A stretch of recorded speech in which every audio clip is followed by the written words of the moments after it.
9 strangest jobs you don't think existed from history. Throughout history, professions have flourished then suddenly died out. Some disappeared because the technological advances make them redundant. Other ones because changes in the culture take us redundant them superfluous. Most of these dead careers seem alien to our 21st century minds, yet understandable in the context of history. Some, however, were just plain weird, like a man who was employed by Henry II to fart on cue, or the people whose job it was to plan orgies for a Roman elite. There were those who had to whip dogs to stop them interrupting church services, the doctors who ripped live toads apart to heal people, and the kids who had to scavenge for a second in meals and often ended up getting scalped by the looms above them. These and more are some of the strangest things that anyone has ever done to earn a living. 1. Orgy planner. Today we help wedding planners, town planners, party planners, and all manners of other people who can take the arduous task of organizing something out of our hands. In ancient Rome they had them too, and one of the weirdest was the orgy planner. He was responsible for every aspect of an orgy, from what food and drink were served, to what music was played. They even selected which women and boys would attend so guests could have the most enjoyment from the event's more important proceedings. If the orgy planner was particularly good at his job, he even got an invite to attend. Unfortunately, outside of the upper echelons of society, orgy planners were pretty much despised, either because they didn't invite people from the lower classes or because the lower classes saw the whole thing as too opulent and decadent. Gaius Petronius Arbiter, who worked with Nero, was the most famous orgy planner, and he is believed to have also written the novel Satyricon, which fictionalized the debauchery that went on during the 5th emperor of Rome's reign. 2. Armpit hair plucker. It's no secret that the ancient Romans were incredibly vain. They wanted to look their best at all times, particularly when they had to take their clothes off in public. In around 1 AD, this happened more often than you think, and we don't just mean orgies, as well as those events of ill repute.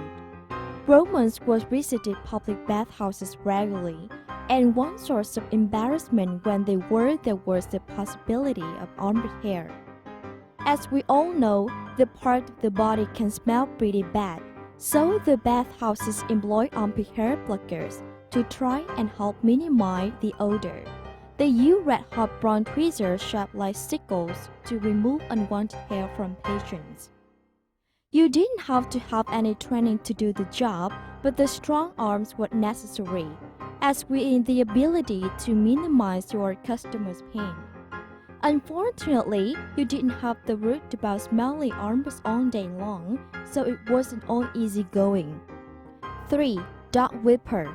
We all remember that one day at school when a dog got in the playground and everyone went a bit mental. Well, the kind of thing has been happening throughout history, and though pesky canines have not just been disrupting kids' learning.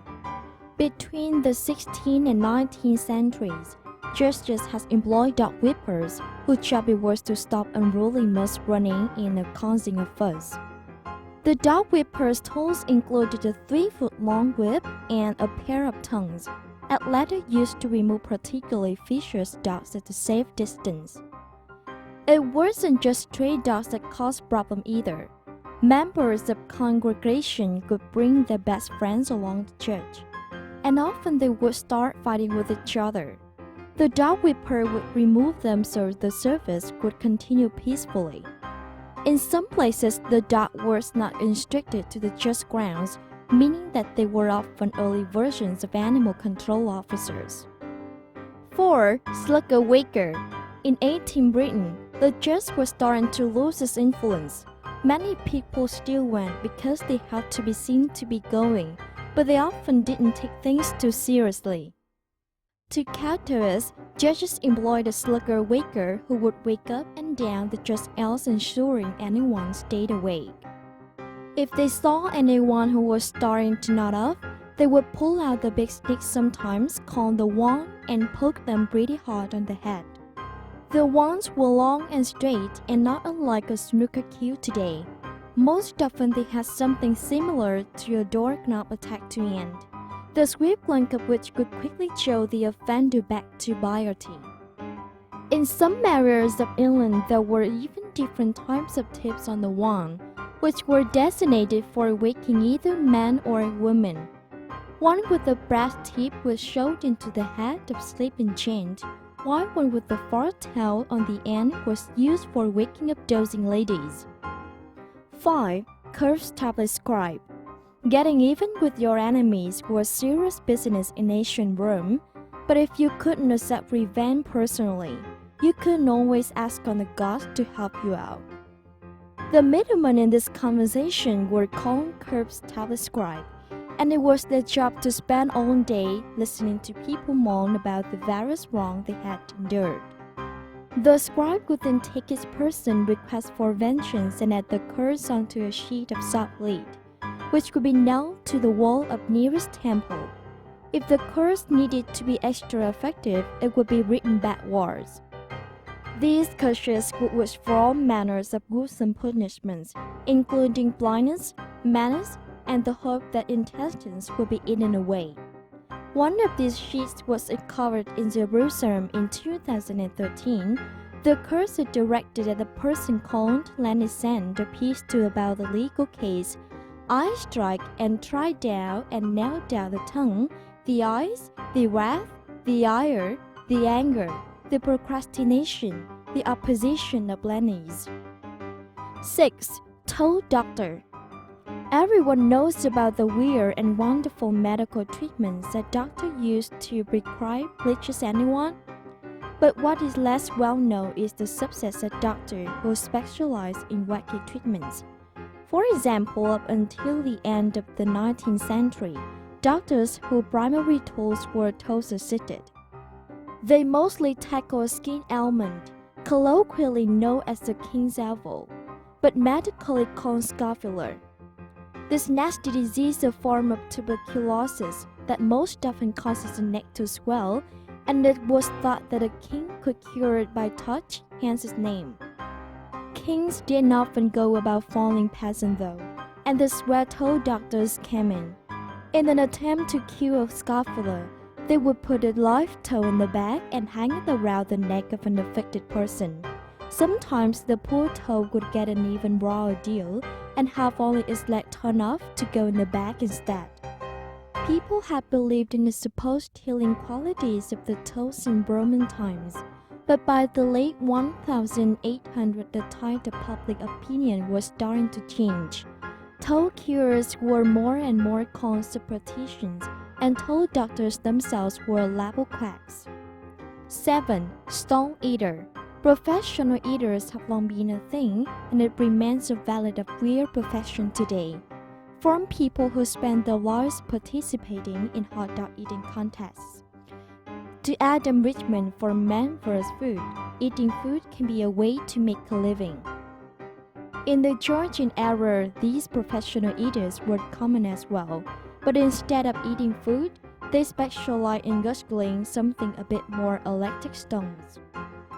Newspapers would advertise stone eater to cut it up to 150 rocks and bear no ill effects.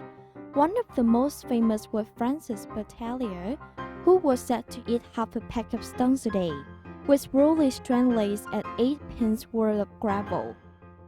The validity of his stone eating was even put to the test, when he was accused of being an impostor, investigated, and cleared of all charges. Whether it was trickery or not, Bertelier and other stone eaters would still attract crowds of thousands of people, who would marvel at their feats and try and work out how they were achieved. 8. Cotton scavenger. History is littered with stories of young children going out to work, sometimes in shocking and cruel conditions. One of the most dangerous jobs they could have was the work of a scavenger in the cotton mills of 18th and 19th centuries. Cotton was such a valuable commodity in those days. The American South had declared that cotton is king, that even discarded scraps of it were sought after. Consequently, mills would employ children sometimes younger than 10 as scavengers, tasked with dashing under the spinning mills to retrieve discarded bits of cotton. The people who operated the mills would not stop.